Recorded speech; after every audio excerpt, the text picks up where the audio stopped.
శ్రీ గురుభ్యో నమ. శ్రీ శంకర భగవత్పాద విరచిత శివానందలహరి 74వ శ్లోకము.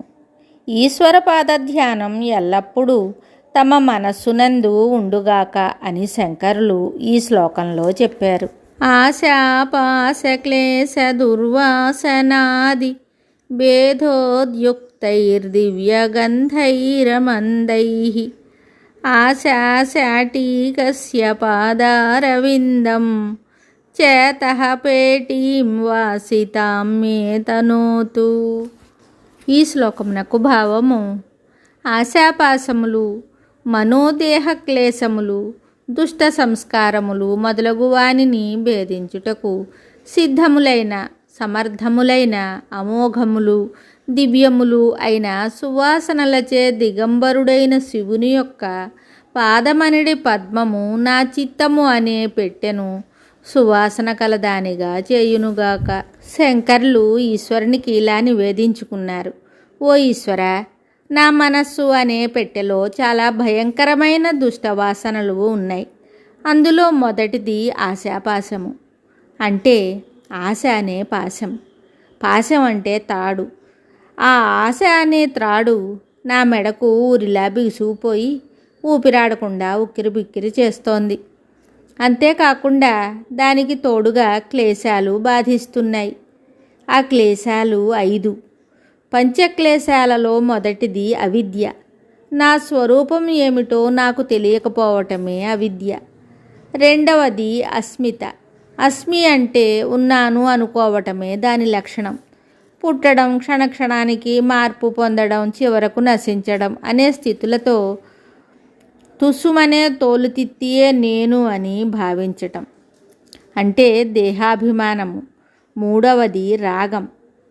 విషం వంటి విషయం మీద అనగా శబ్ద స్పర్శ రూప రస గంధాత్మకమైన దాని మీద అనురక్తిని రాగం అంటారు. ఇంకా ద్వేషం 4వది. ఇష్టం కాని విషయాలను అసహ్యించుకోవడం. అభినివేశం అన్నది 5వది. పనికి మాలిన పనులపై కర్తవ్య బుద్ధి పెట్టుకోవటం అభినివేశం. పైన చెప్పిన ఆ ఆశ, ఈ పంచక్లేశాలు నా హృదయంలో చేరి కుళ్ళు కంపు కొడుతున్నాయి.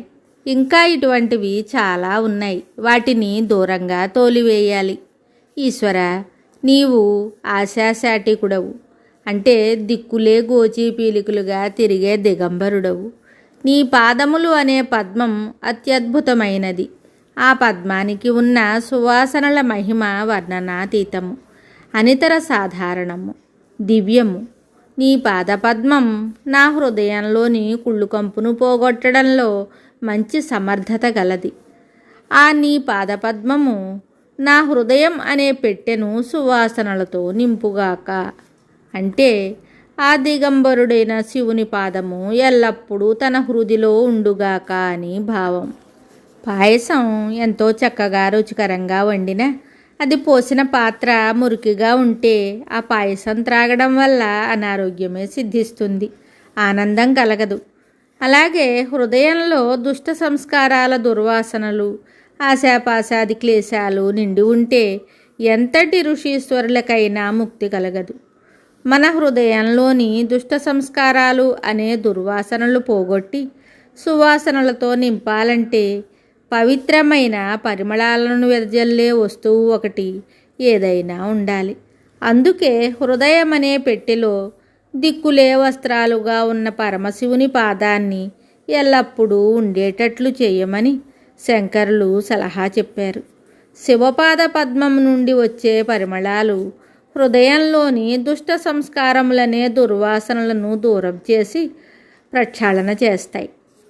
దిక్కులే వస్త్రాలుగా గల పరమశివుని పాదాల పరిమళాలు కూడా దిక్కుల దాకా విస్తరింపచేయగల సామర్థ్యాన్ని కలిగి ఉంటాయి కదా. అందువల్ల హృదయపేటికలో ఎంత దట్టంగా ఆశాపాశ క్లేశాలు అనే దుర్వాసనలు నిండి ఉన్న శివపాద పద్మ పరిమళాలు వాటిని క్షాళనం చేసి హృదయపేటికను పరిమళభరితంగా చెయ్యగలవని శంకర్లు సూచించారు.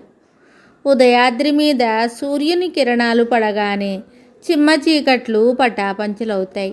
అలాగే హృదయంలో భగవంతుని పాదాలు నిలువగానే పాశముల వంటి ఆశలు, పాప సంస్కారములు, క్లేశములు వాటంతట అవే పటాపంచులవుతాయని గ్రహించాలి.